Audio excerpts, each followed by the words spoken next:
through the prism of harmony, with an aim to foster something, to foster a sense of the sacred. All life, after all, is sacred.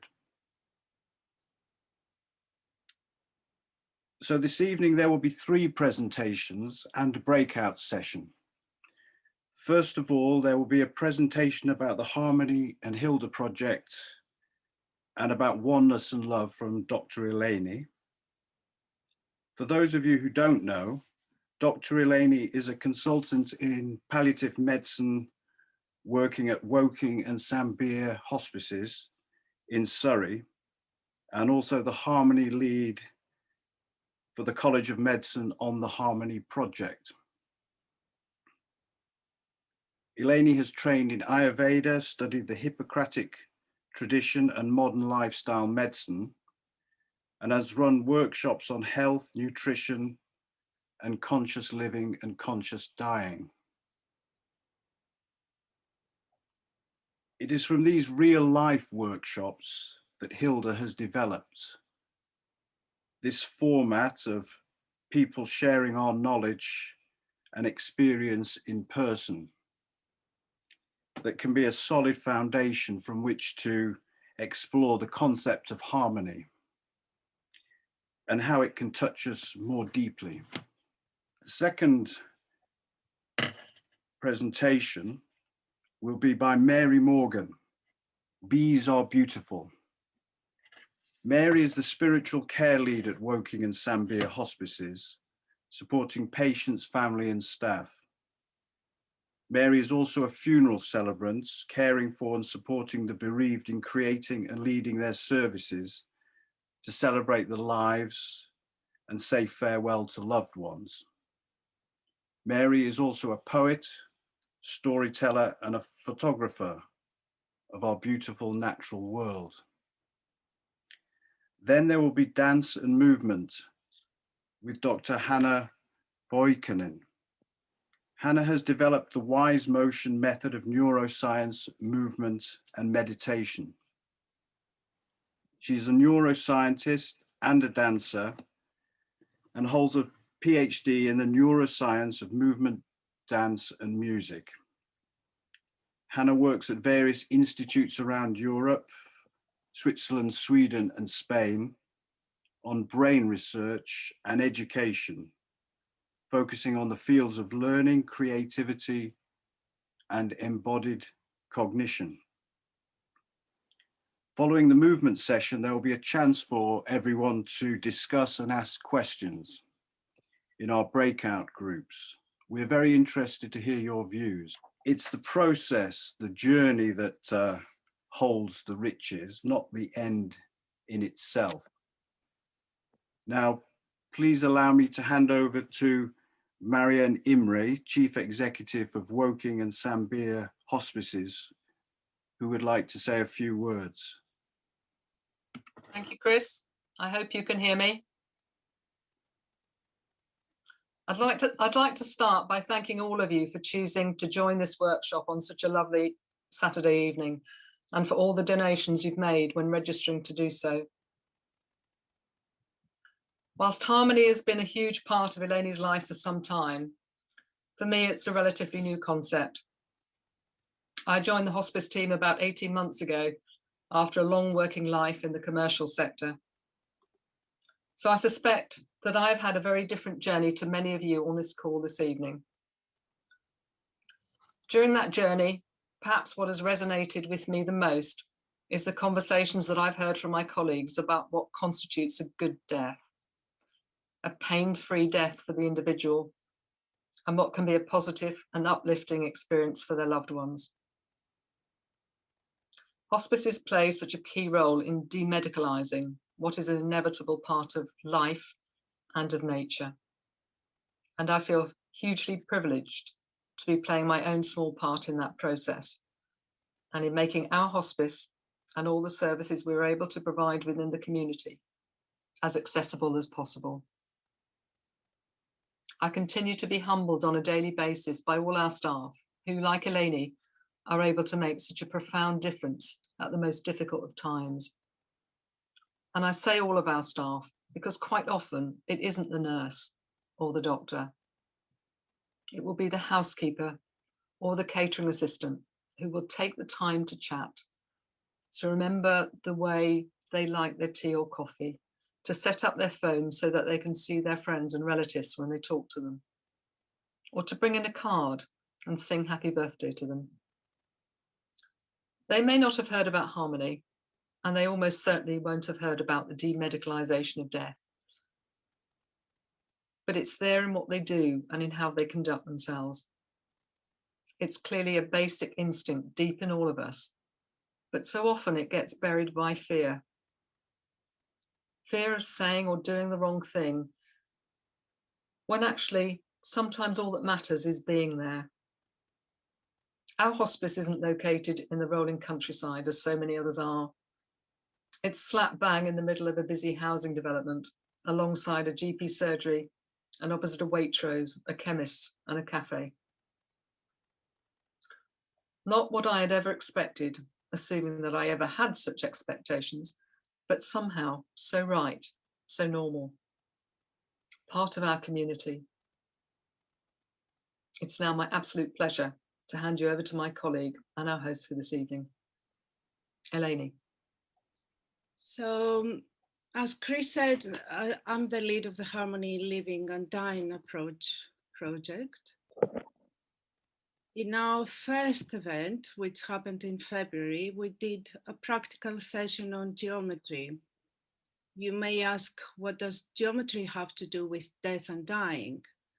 Perhaps everything, and it's a very interesting subject to explore in a theoretical and practical way. As we were drawing with a compass the seed of life, we connected unconsciously to a more secure place in ourselves. As Leonardo da Vinci said, arithmetic and geometry offer the supreme certainty.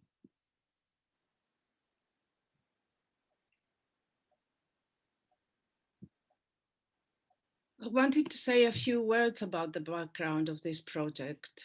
For the past 3 years, my now retired palliative care nurse colleague, Jane Hastings, which is pictured on the big photo, and myself, we have been considering how to approach this subject of living and dying in a positive, gentle way that could open up people to this subject and touch them on a different level in themselves.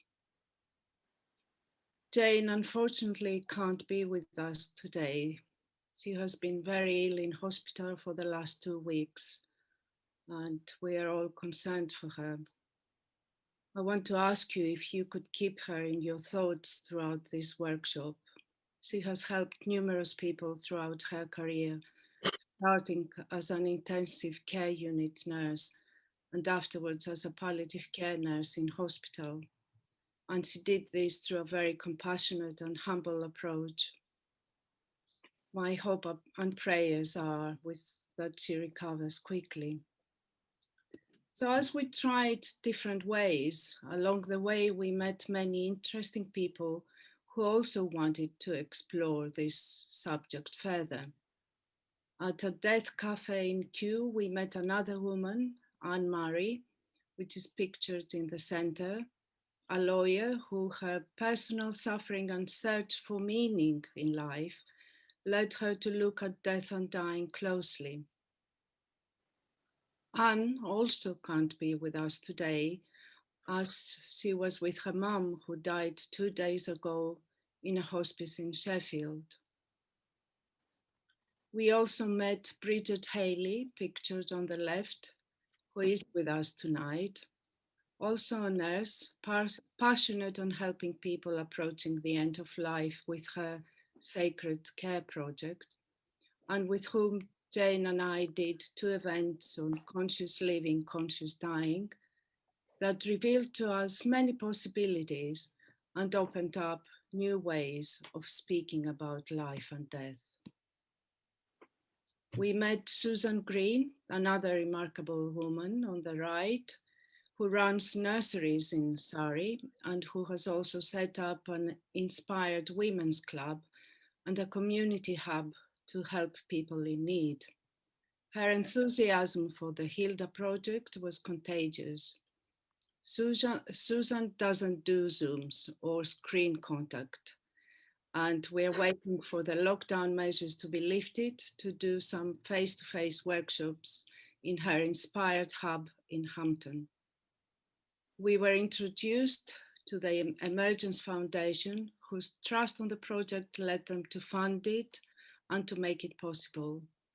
And with the ongoing support of the College of Medicine and its chairman, Michael Dixon, and the Woking and Sambia hospices and its chairman, Tim Stokes, and CEO Marian Imri, who are both here today, we managed to get HILDA off the ground and bring it to the public.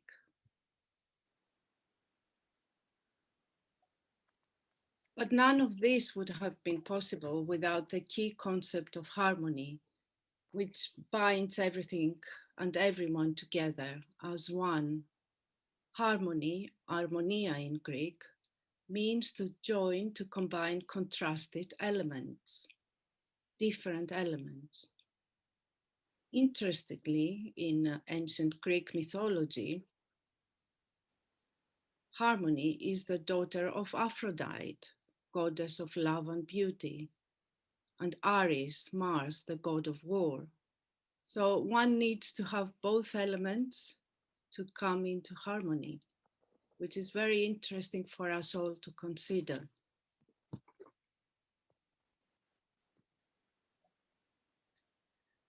But this concept started when me and some colleagues of mine read Prince Charles's book, Harmony, a very interesting book for everyone to read.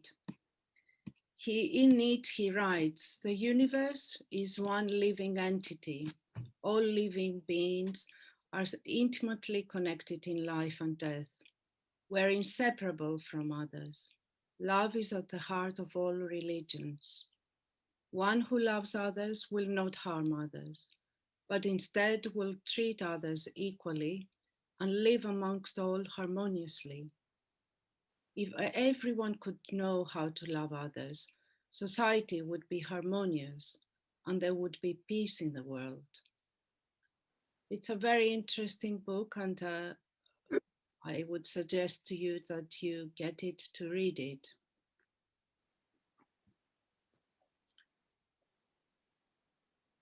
It wouldn't have also been possible to do this work in HILDA without studying and exploring the principles of harmony with our sister group, Harmony in Health.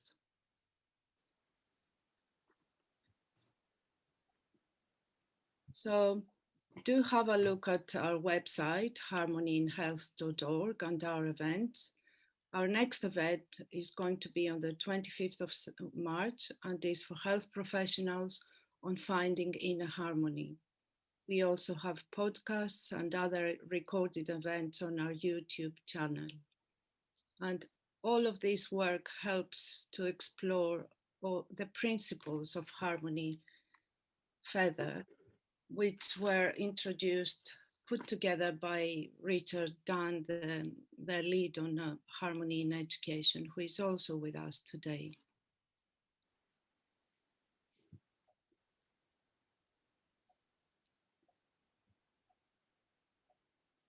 So two huge concepts to present tonight, love and oneness. It's quite overwhelming. Who am I to talk about love and oneness? But anyway, I will give it a shot. At the point of death, people often find the courage to say, I love you. This is universal. But I will share with you today Anne's words on her experience of being with her dying mum. Anne gave me permission to share this with you. She said, I have to say, I didn't realize dying would be so busy and so time consuming and intense.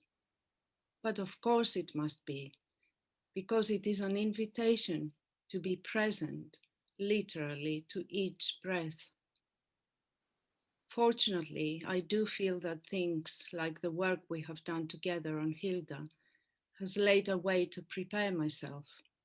I feel I'm able to be here without collapsing into recriminations and what ifs. Mum, her mum was called Tricia, did spend a lot of her life meditating and considering the spiritual underlying essence of being. And that was the part that came out in those last few days with her. Me and Dad found great comfort, healing, and the transformation of our previous relationship during her dying process. Mum said she's not going until every bit of grief and anger has been resolved and transformed into love. She was able to give and receive love in the hospice from the nurses. Her skin became translucent and she had a kind of inner glow. Me and Dad said she looked beautiful, and she did. So there's another principle, beauty in harmony in dying. We had a second amazing day today. She was talking and eating meals and drinking tea with no adverse effects. She's now deeply asleep, and I am afraid to wish for another day. So yesterday she sent me a message saying she died very peacefully just before Dad arrived. Her breathing had changed, and I asked the nurse to come in, and I stepped outside. They called me back in. I gave her a hug, and she took a couple of breaths and stopped very naturally. Dad arrived, and I told him. The chaplain came, and we joined in a wedding that was happening at the same time at the hospice. We had our lunch in the room with Mum and came home. Such beautiful words. So let's consider the art of loving. Eric Fromm wrote The Art of Loving in 1956 in a book. Fromm presents love as an activity, a skill that can be taught and developed. He rejects the idea of love as a magical and mysterious sensation that cannot be analyzed and explained. I think it is important to not reject or define things. Staying open, I believe, parking our simple answers to one side, is the way to greater understanding. Fromm argues that love is the only rational answer to our need to overcome separateness, which he sees, this separateness, our feeling separate from one another, as the fundamental problem of human existence. So connect with each other the way a baby, a 2-year-old toddler connects with you. They look into your eyes and they don't feel separate, and we don't feel separate with them. We smile back at them. Fromm says that modern humans are alienated from each other and from nature. Is it true? Do we seek refuge from our aloneness in romantic love and marriage? Love is our responsibility. Fromm says that it is only through developing one's total capacity of loving one's neighbor with true humility, courage, faith, and discipline that one attains the possibility to experience real love. So it is up to us to cultivate this love. For the women here, and most of us are women, with their feeling of care, when there is an extra fine tuning of something more innate than for men, perhaps. True love involves caring, responsibility, respect, and knowledge. We need to learn, we need to be educated how to love. All these are needed when we are with someone at the end of their life. Seen in these terms, love is hard work, but it is also the most rewarding. Fromm says, love means caring about oneself.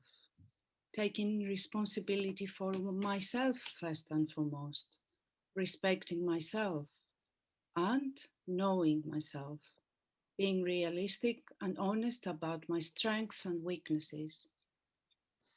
He says that in order to master the art of loving, one must practice discipline, concentration, and patience in every facet of one's life.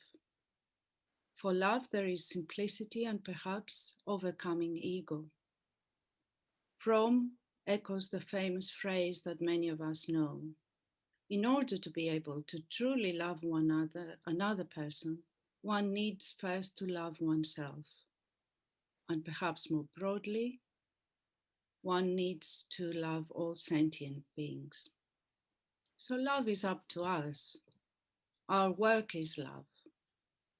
Whatever Fromm has to say on love, or Alain de Botton in their books, Men by the Way, let's face it, love is beyond words.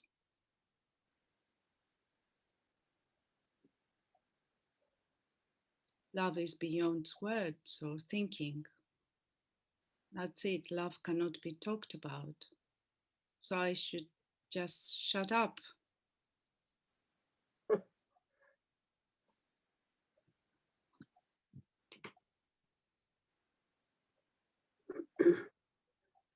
Love is so many things.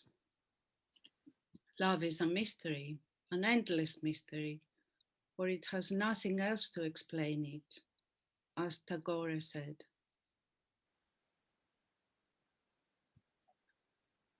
Love is a guide. Love is all we have, the only way that each can help the other.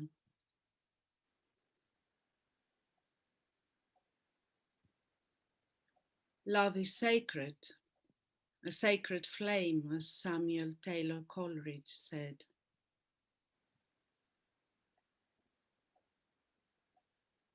And to go beyond our dualistic world, which is governed by Aristotelian thought, reasoning, and total reliance on science, we need to turn back to Plato, who said that love is the joy of the good, the wonder of the wise, the amazement of the gods, desired by those who have no part in it, and precious to those who have the better part of it.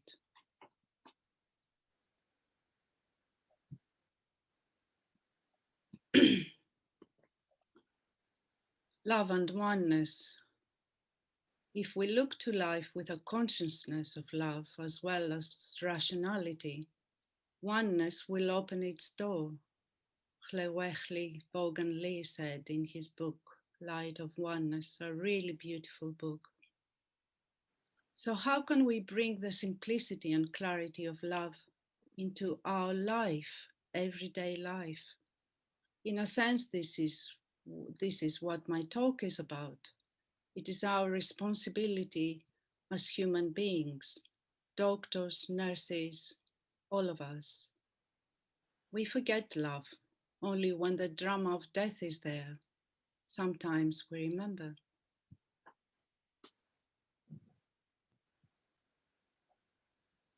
So the miracle of living and the mystery of dying, which is what HILDA is about, we are exploring it. We don't know what we're going to find on this journey of exploration. Epicurus said that the art of living well and dying well are one. If we could remember every day that we are all going to die, that could cultivate love and peace.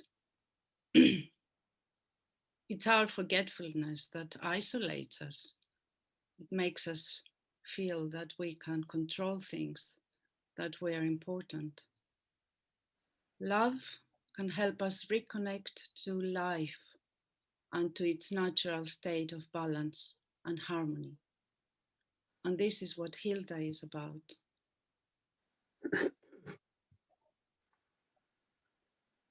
As long as we fail to take control over and responsibility for ourselves, we will continue to view ourselves as apart from the rest of the world and can believe that the rest of the world needs and is obliged to do something for us. Einstein wrote, "A human being is part of the whole, called by us the universe, a part limited in time and space. He experiences himself, his thoughts and feelings as sometimes separate from the rest, a kind of optical delusion of his or her consciousness.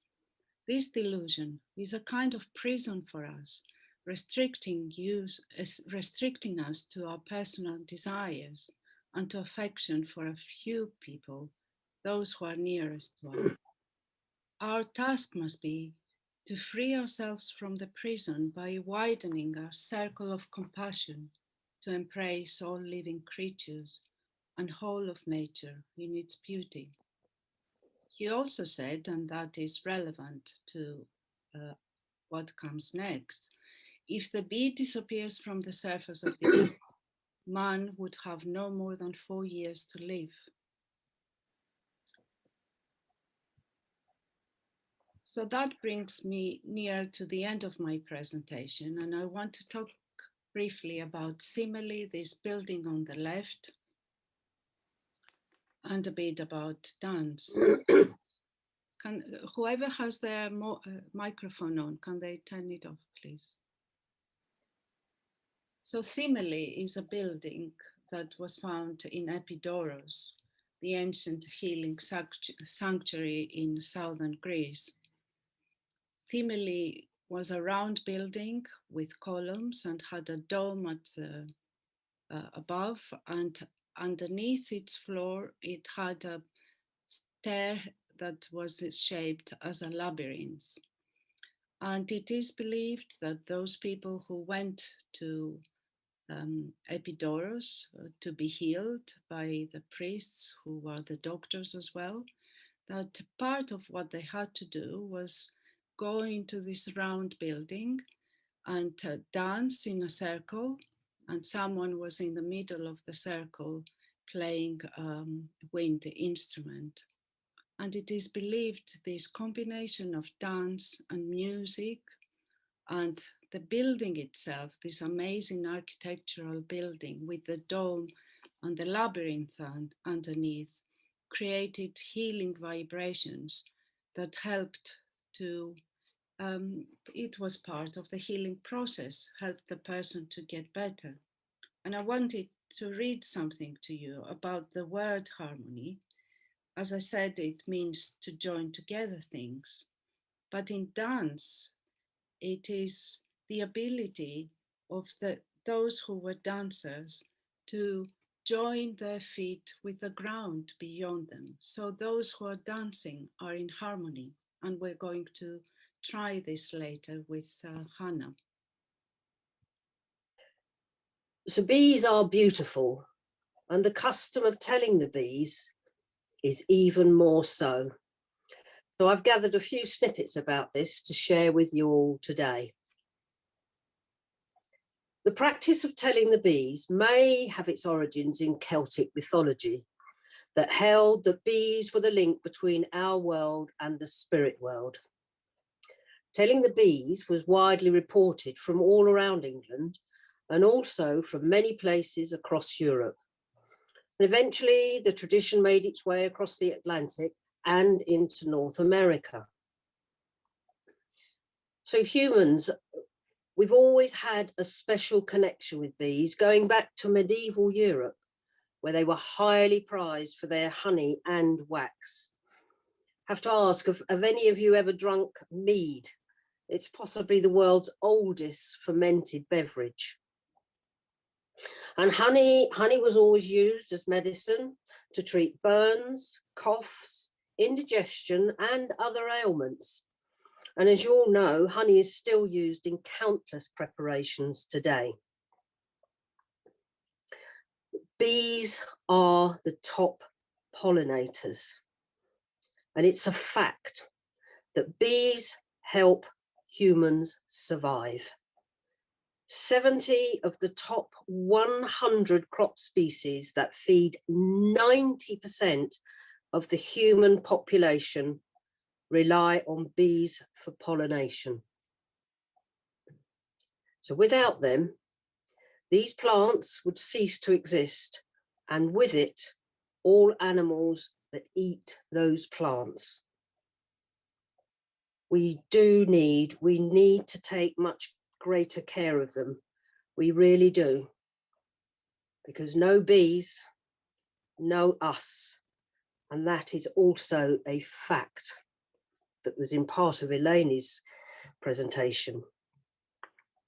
But the act of telling the bees emphasizes this deep connections humans share with the insect. The English folklore believes that when a member of a village dies, the bees must be told, or they will desert the local hive. And it was regarded that bees were the link between our world and the spirit world, as the ritual was seemingly strongest in relation to mourning. There are various customs for telling the bees. These include hanging black crepe about the hive so that the bees join in the mourning ceremonies, inviting the bees to the funeral, or visiting the hive and whispering the names of the dead. Bees were often kept at monasteries and manor houses, where they were tended with the greatest respect and considered part of the family or community. And it was considered rude, example, to quarrel in front of the bees.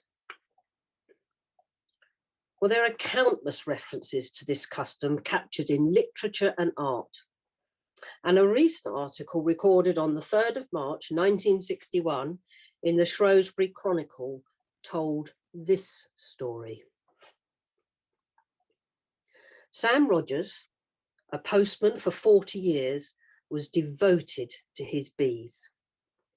He sadly died just 6 weeks after his retirement, and his children carried out the old custom of telling the bees by walking round his 14 hives to tell the bees of his death. The day after his funeral, a memorial was held for him, at which time swarm after swarm of bees were seen coming from the direction of Sam's home, which was 1.5 miles away. They all settled upon the flowers of his grave, which was much to the astonishment of all of those gathered. One of the most famous references to the tradition is written by 19th century American poet John Greenleaf Whittier in his 1858 poem, Telling the Bees. And this is an extract from his poem that I'd like to share with you now. Before them, under the garden wall, forward and back, went drearily singing the corps girl small, draping each hive with a shred of black. Trembling, I listened. The summer sun had the chill of snow. For I knew she was telling the bees of one gone on the journey we all must go. And the song she was singing ever since in my ear sounds on. Stay at home, pretty bees, fly not hence. Mistress Mary is dead and gone. Now, if the bees were not put into mourning, terrible misfortunes befell the family and to the person who brought the hive. In 1899, Margaret Warner Morley, a Victorian biologist, wrote in her book, The Honeymakers, about a case in Norfolk where a man purchased a hive of bees that had belonged to a man who had died.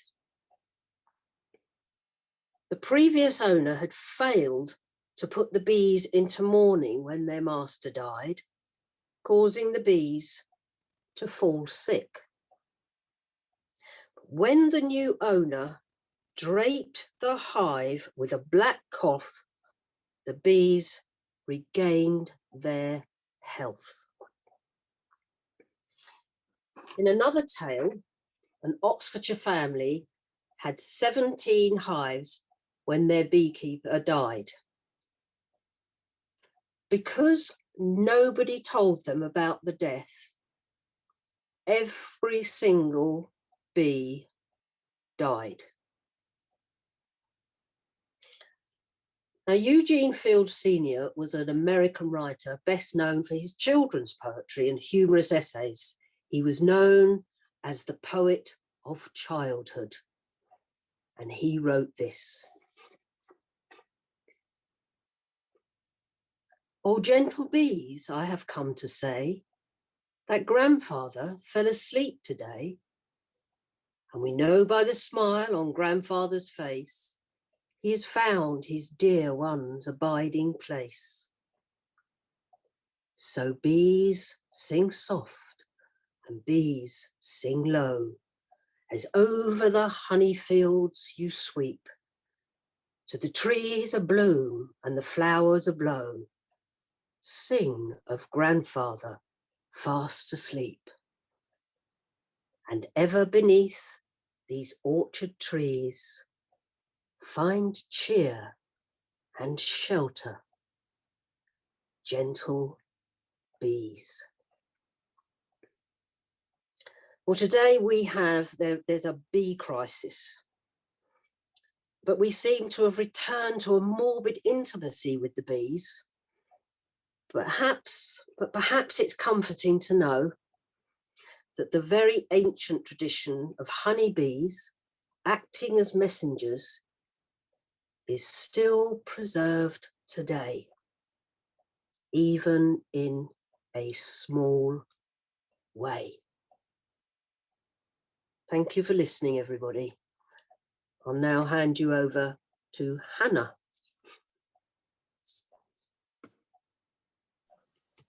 Thank you, Mary. Thank you. That's beautiful. Thank you, Eleni, Marianne, and Chris as well, and everyone participating here this evening.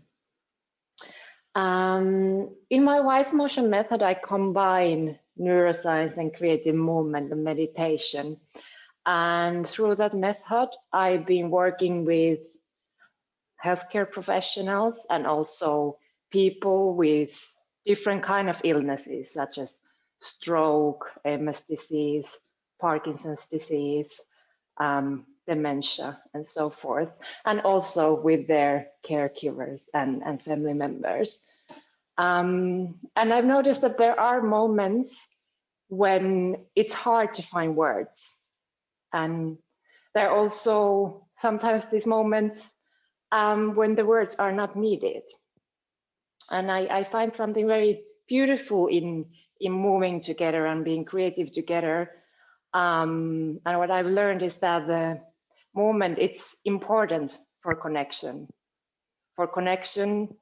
with each other, for connection with the environment, and also for the connection within ourselves. So as Chris mentioned at the beginning, love and oneness, they are big words and they're big concepts. And as Eleni said, sometimes they can't be spoken about. They rather need to be experienced. So I would like to invite you for a small movement exercise. Let's say it can be, you can do it as a dance exercise or movement in meditation. So I would kindly ask you, if you have a little bit of space, stand up and we will go for a journey for about 15-20 minutes. And I will guide you through, I will do it with you, but you can really sink into your own world and move from there. I just put music.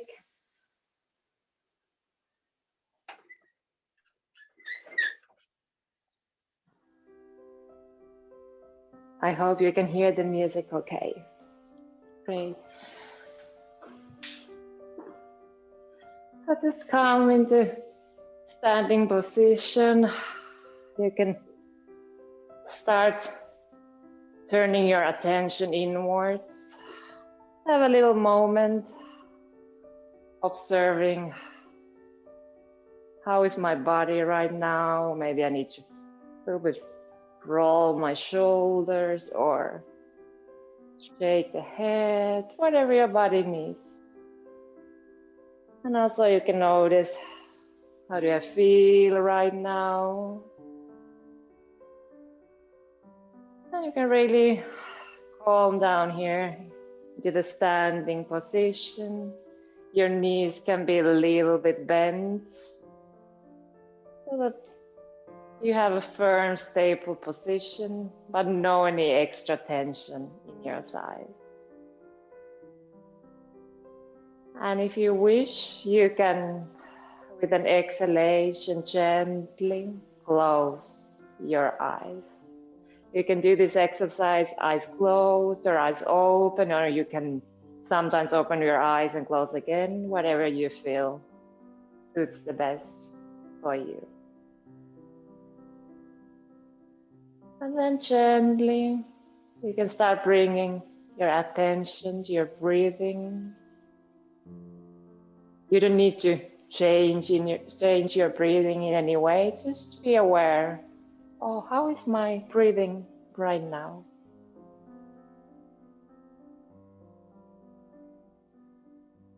Just observe your breath.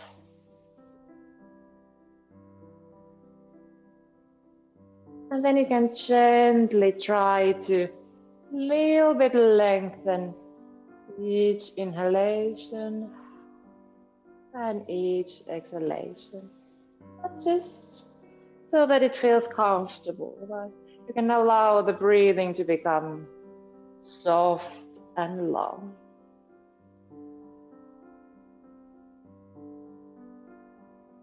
And you can bring your palms to your lower belly. So you can really feel how the inhalation goes all the way into the lower belly, and you can feel with your palms how the belly expands.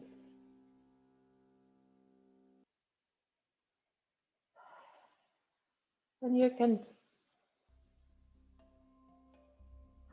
allow the breath to go all the way into the arms, into the hands.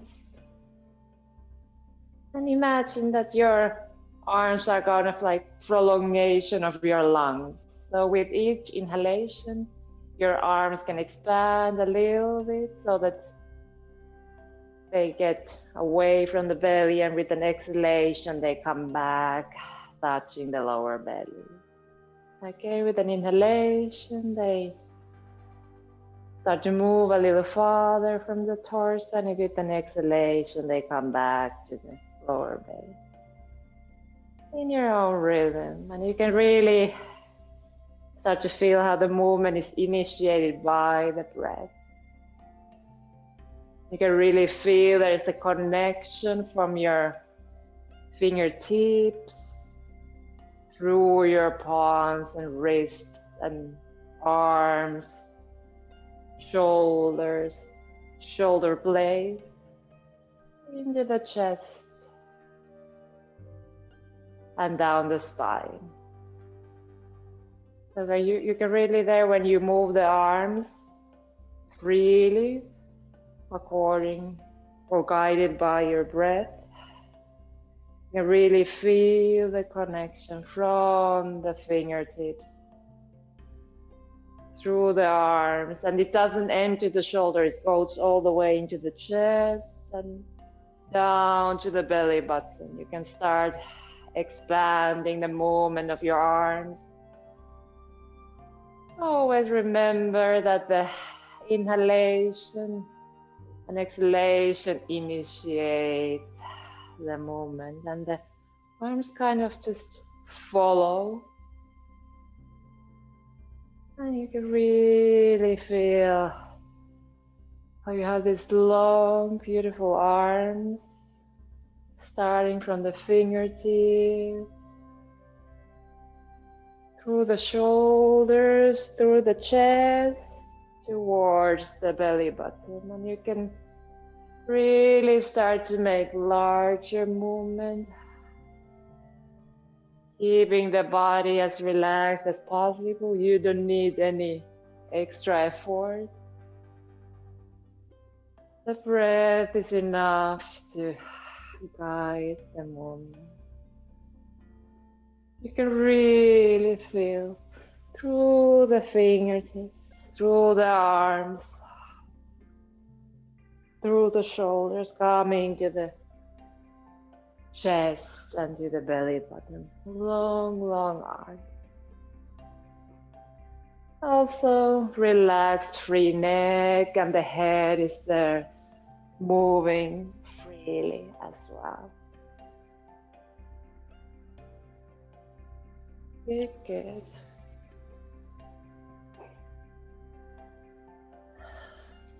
And always when you start to feel more and more the connection from your fingertips to your chest and belly button, but as well from the top of your head, through the neck, down the spine, you can expand the movement a little bit more. And soft, long breath.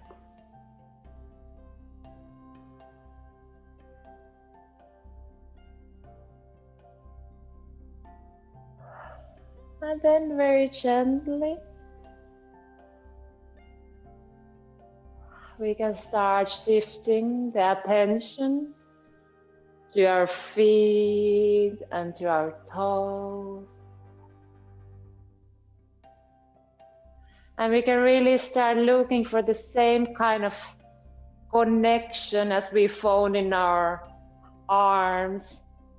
We can start searching the same connection from our toes and feet through the legs, all the way into the hip and the belly button. Just take your time by really feeling with gentle movements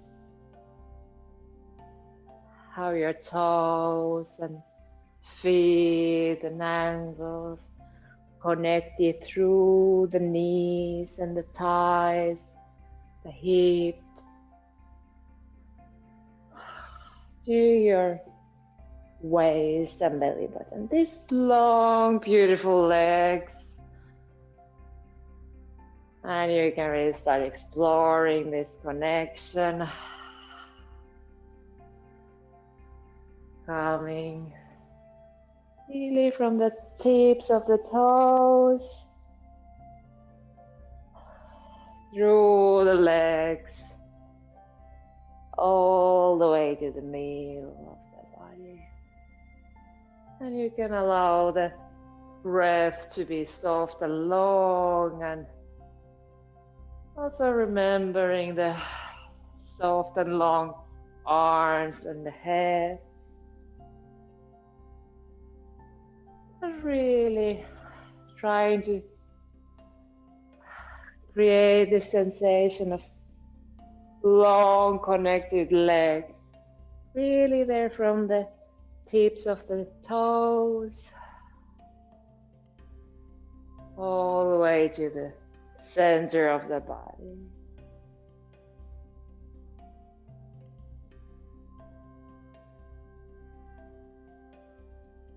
You can really feel the connection and the surface of the floor, and that connection from the floor through your legs to the center of the body, and the other way around, how your center of the body is connected to the surface of the floor.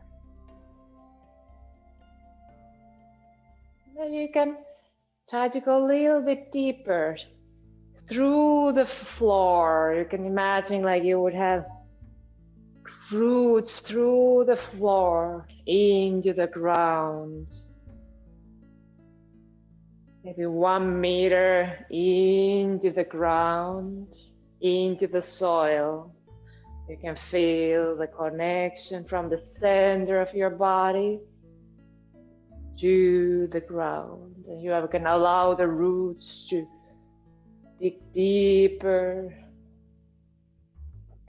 might feel the connection of the center of your body 10 meters into the ground. Really, this connection from your body through your legs, through your feet, deep into the ground, even deeper. Maybe 1 kilometer depth. The roots are growing deeper towards the ground, into the ground. And you can feel the roots going all the way to the center of the earth. So you can really feel the connection from the center of your body, through your legs and feet, through your roots, all the way to the center of the earth.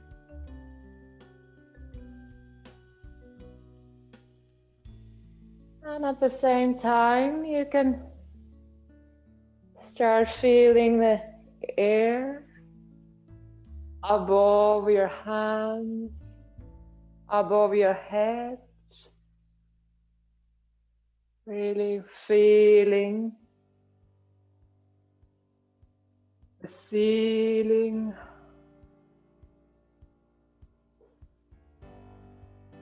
and expanding through the ceiling to the roof, through your arms, through your hands, through your head, and on the other way around, coming from the air through your body into the center of your body. More, higher, reaching towards the clouds.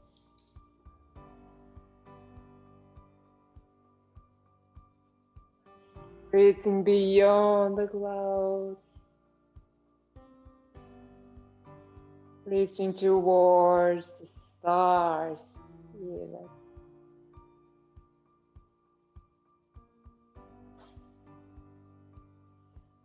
Reaching to the open starry sky with your hands and head, and feeling the connection coming through your arms, through your spine, into the center of your body.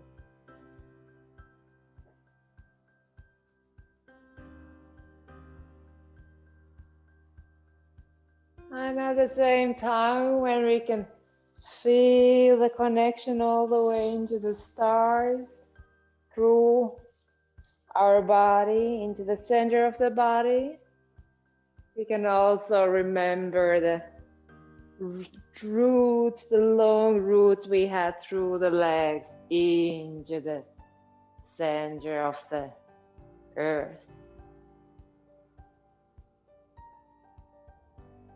And remembering the long, soft breath.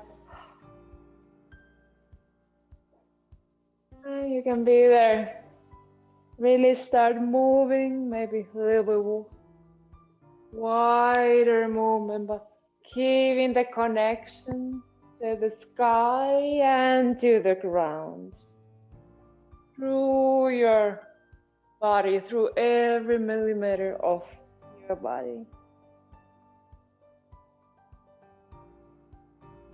With the long, soft breath, really enjoying this connection from the sky through your body into the ground, and the other way around. From the ground, from the center of the earth, through your body into the sky.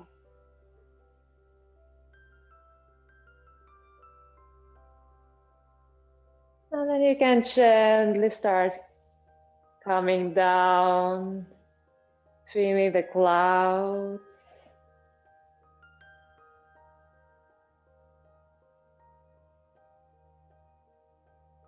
Feeling the air above the roof.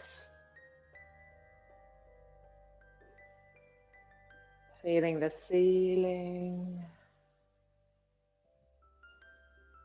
feeling the air above your head and above your hands, feeling your roots there deep, 10 kilometers deep in the earth, coming back and feeling there 100 meters in the ground, the roots there 1 meter in the ground.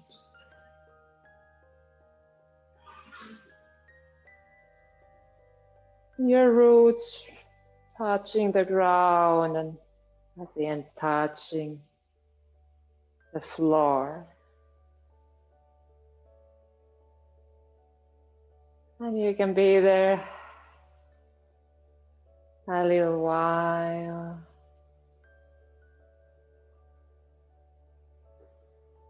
Maybe paying attention if your body sensation has changed somehow. If you can remember how you felt before we started this exercise. And then you can there just be for a moment with soft, calm, long breath.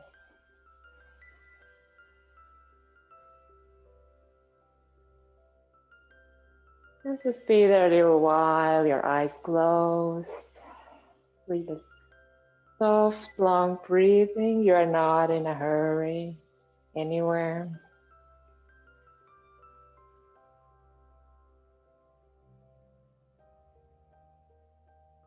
Remembering how we found the breath which went all the way into the lower belly, using the whole lung.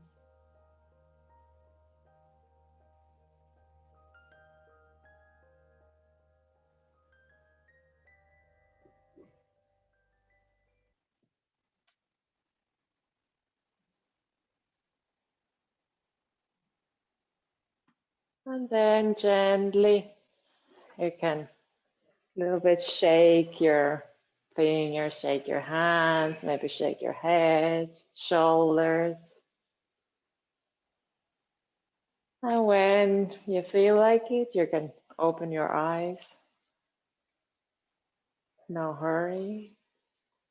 And then when you feel like it, you can open your eyes and then slowly, if you're not here already, you can come back to us, to the computer.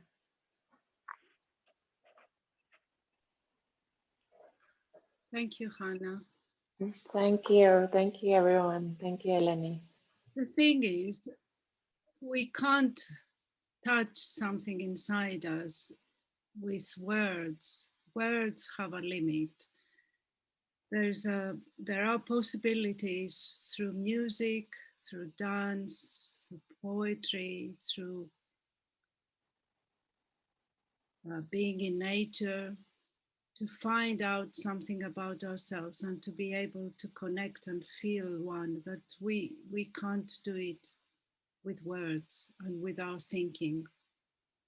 For some people, it may be the first time they're trying something like this, but Hannah, who is a PhD doctor, and others have done a lot of research on this and have found that there's huge benefits. Science showed it, and ancients knew it, and we want to bring it to people who can then be helped to find some sense of love and connection within themselves, because we want to start from inner harmony. If we are not connected with our body, then how can we be harmonious if we are just in our head? Since we are all together in one main room now, we can all share some experiences about the different aspects of this evening, which had to do with HILDA, with oneness and love, with storytelling, and with dance. So if you would like to say something, please raise your hand and give us your feedback. Stefan. Yeah, hello, thank you. Good evening. So what comes to mind is how we started on the topic of living and dying in harmony, in a state of being that is harmony, and then going into these very three different modes of expressing something. It was pointing to me towards one word, and that is creativity. And to be engaged in these three different layers of accessing my creativity and finding ways to express myself. So it could be either through imagination. The bee story was really turning on my imagination. The dancing of Hannah was very much about, really connecting with an embodied experience of myself. And then the first thing that was your presentation, Eleni, right? That was very much about, about philosophy and wisdom teachings and love and oneness, all these topics. I've really, this is sort of the meat on the human spirit for me. And what these three layers of experience do to me is that I'm turned away from starting to pondering too deeply about the really heavy aspects of dying, of going into the mystery of dying, not knowing what is going to happen, which can freak out the mind. But instead to really have an experience of creativity, which to me points towards creative source, where creativity comes from. It's a spiritual quality.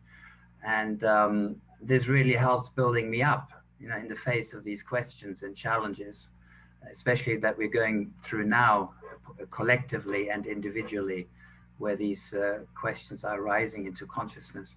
So I'm very grateful to have explored this with you. And this is, for me, in medicine, I'm a CAM practitioner and I'm a yoga teacher. It's very much the missing link. We need to bring in much more nature and storytelling and creativity and, these nourishing, soul nurturing skills and experiences in order to be well equipped for an experience of healing. So I'm very grateful that I was here, and then I say thank you for providing this. Thank you. Hi everyone, and thank you very much everybody who's sort of been presenting and talking to us this evening. I'm really grateful to be invited. What a just beautiful hour and a half we've had. I'd like to say, so my background, I'm a palliative care doctor, so I know Lainey, and I also am a yoga teacher and have just completed training as a yoga therapist. And so much of that is about harmony and connecting the layers of the self, and through a combination of breath and movement and mindfulness, to finding that core of well-being within us and connecting with the world, the universe, with others. What I really loved about this, just as this gentleman said, was just bringing that element of creativity into it. And I thought that's really, really lovely, just to let people do that dance. I just thought was absolutely lovely. So it's given me food for thought in my relatively new journey as a yoga therapist in working with people to help reach that place of inner well-being, and particularly working with a population of patients who are looking at the end of their life and facing their mortality, to find ways to reach them and to help them find that peace and connection is so important. So thank you.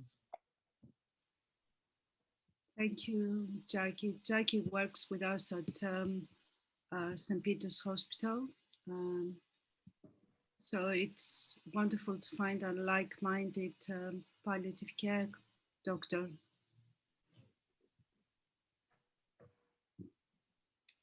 Andrew. My question on all this, I know you did it with movement, and we've all been saying that there's no language for it, but I don't think we can just say it's ineffable.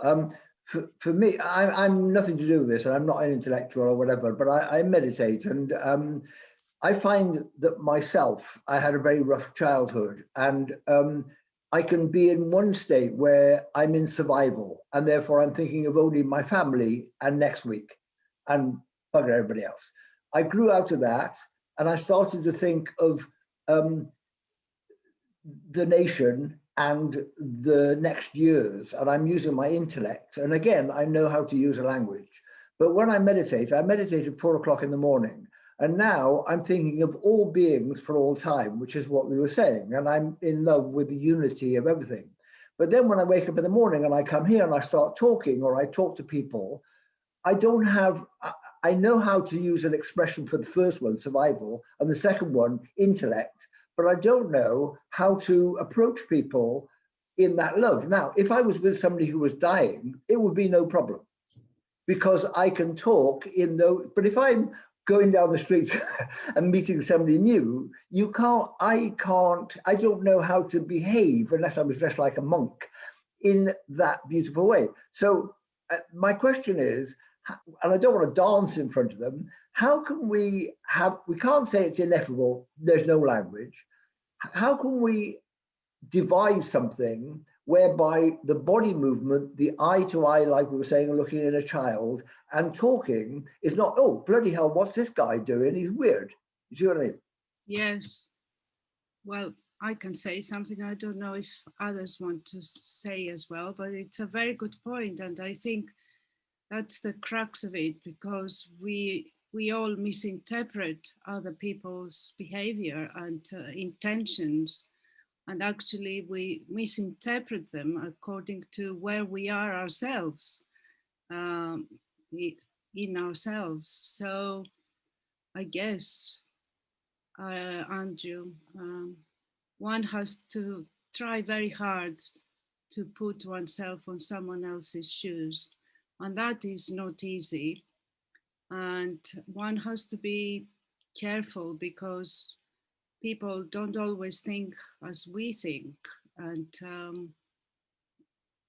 then the trouble begins. But if I manage to have compassion for other people, for their difficulties and for their life and for their struggles, for their ego, for whatever, if I manage to find compassion, then I just listen, and I don't talk. If I can just listen, then everything changes. And it's very hard to just listen, I think. But if we could do that, be present, feel our feet on the ground and listen, then people understand, sense something, and something changes. That's what I think. I don't know if someone else wants to say something. Can I say something, Eleni?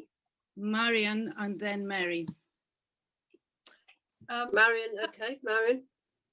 Thank you, Eleni. I think this evening has been a real revelation to me.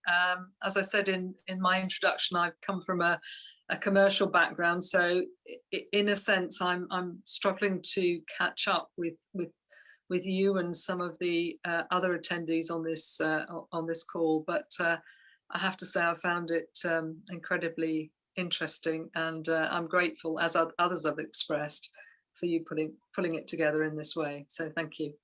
You're welcome. Thank you, Marian, for your support. Mary. Yeah, if I'd like to make a comment from my own experience on the last gentleman said, and from what you said, Eleni, I think, and this is very much as my role at the hospice as the spiritual care lead, and I'm meeting with families, with the actual bereaved, with the families and with the patients, and spend time with them. And I think that sometimes, this is how I see it, is that we are sometimes perhaps afraid to be honest and be who we are. So if you're with people, they will know intrinsically, especially people that are in the hospice and at the time that they are there, they will know if you are not being you. And it's about being honest and not to be afraid that, well, if I say it this way or if I say it that way, is this going to be the right way? Because you can only be who you are and be honest. But in that being who you are, you must, as we've all been saying here, compassion and empathy. And if that means listening, or if that means talking, you will know in your heart which is right. So it's not to be fearful, I think. Thank you, Mary. I think if I could add, I think there is, as I do volunteer work with a hospice here in the United States, and the reason why I do the volunteer work is to build my own compassion and love, to the question previously, to be a better person. Because as I went through my parents' death, I realized that being by their bedside, I became a better person.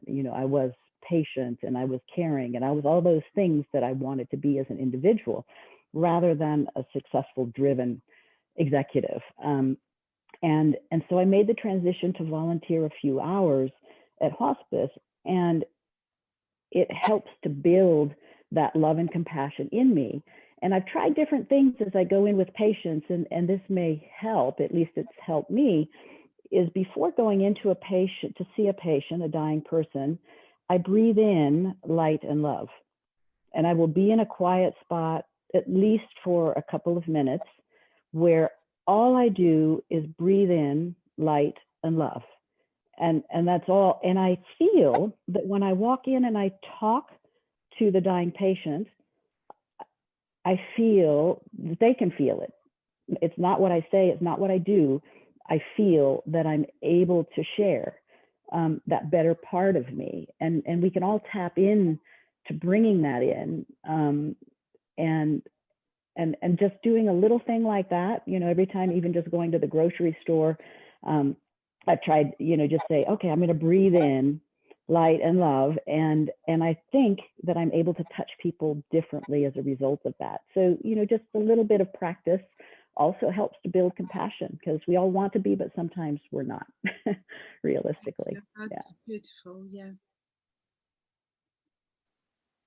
Ingrid. Thank you, Eleni. I found this conversation very nourishing. I'll explain, I'm a consultant psychologist. I'm also a registered spiritual healer. And for me, the energy of love is the healing energy that flows through us all.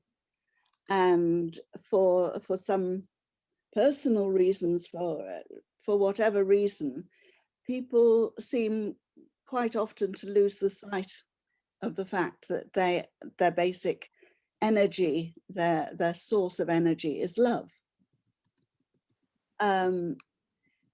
So when we're talking about finding the love, we only have to clear away the stuff that has blinded us and look within to our own inner being, the part of us that is the core, the center of us. When I'm working with my students, I ask them, first of all, in the very first session, to be, first of all, aware of sensing their own energy, the human energy field. After that, I ask them to find the love within themselves, imagine themselves filling their whole being with that love, and then feeling the difference that makes to their energy field, and they're usually quite astounded at the difference in the strength, or depending on how they're wired, and the difference of the brightness or the buzz, whatever. And so as a healer, and I've worked with people who are dying as well as people who are luckily recovering, I have experienced the fact that love never dies, and that when people's physical death comes to that point, the soul lives on in a different way. Yes, Ingrid, I understand what you're saying.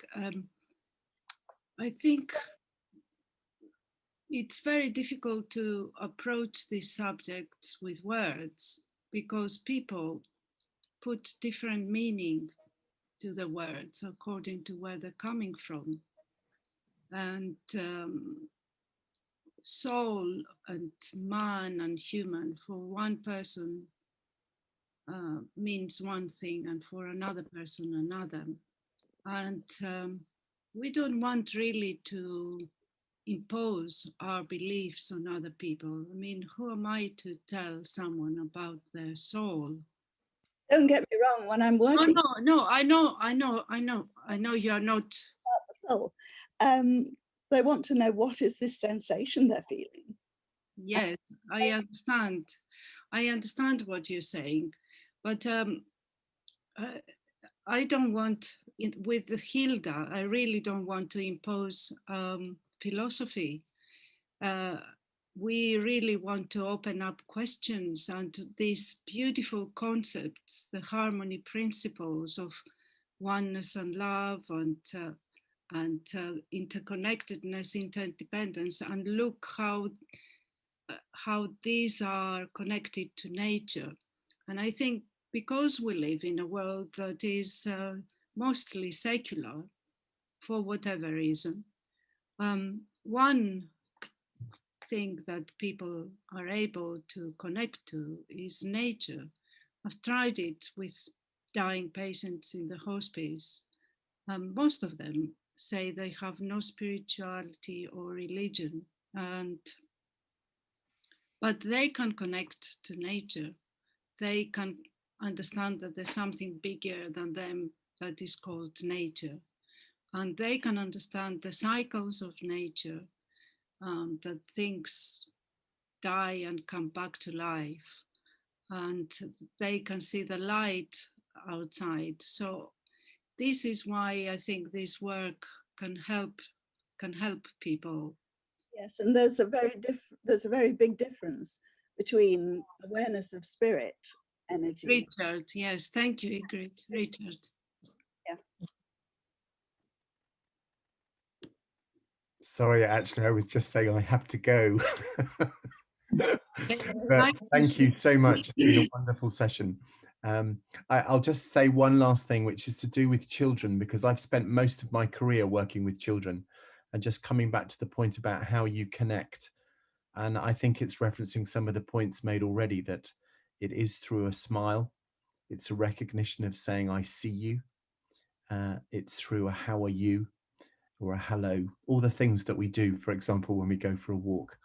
I think those very simple gestures are the things that really connect us. And they're the things that we need to hold on to and make sure we do every day.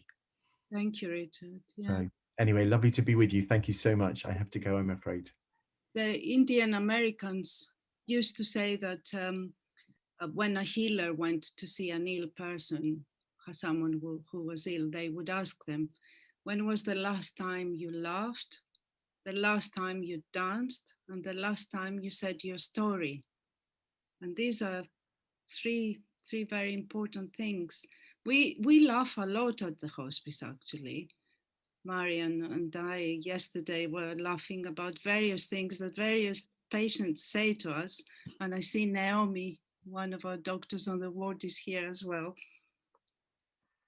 So it's not a morbid place, it's actually a happy place. And I would invite you if you want to come and join us. But anyone else want to say something? Eleni, can I just second that?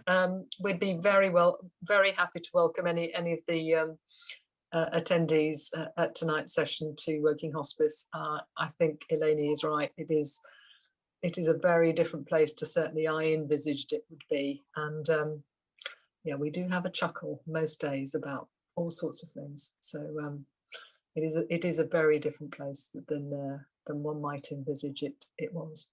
Mm. Thank you. Claire. Sorry, I just like to say thank you so much for this evening. It was fantastic. I found it really, really interesting. I'm also a CEO of a hospice, and I just like to absolutely endorse what Marianne and Eleni have said. I've been in the third sector, working in the third sector for 29 years now, in various different charities, only more latterly the last 4 years in hospice sector, and it is the happiest place I've ever worked. And I never ever expected that. So for anybody who's not experienced a hospice, I'd absolutely say go along if you can, when it's safe to, and experience that happiness, because it's quite phenomenal actually. But thank you so much for allowing me to come this evening. I very much enjoyed it. Claire, which hospice are you in? Lewis Manning Hospice in Dorset. Okay. Okay. And I would echo. So thank you very much.